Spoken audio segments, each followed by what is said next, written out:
Hello and welcome to another episode of This Is Not Financial Advice, just a dude on the internet exploring different kind of stuff.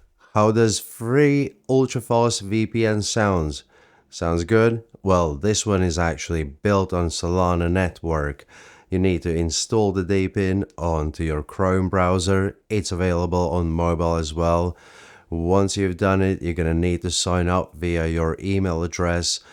Google auto sign in at the moment does not quite work, so you'll have to put in manually. Then if you use my referral code, you're gonna get 10% boost towards your points.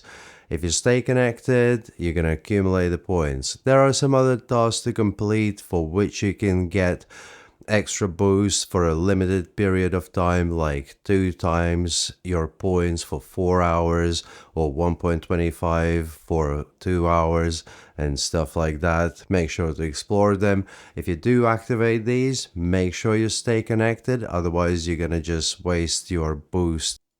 Make sure you check out their partners and the benefits of FragSol. As I said, this is not financial advice, it's something you can explore on your own. As you can see, you can switch over towards different kind of endpoints, choose one that works for you. Now let's dive into the mobile side. Make sure you use exactly the same email address so all your points come under one account. You can obviously choose a different email address for your mobile if you like, but this is as easy as it gets. Make sure you stay safe, don't click on random links, hit like and follow.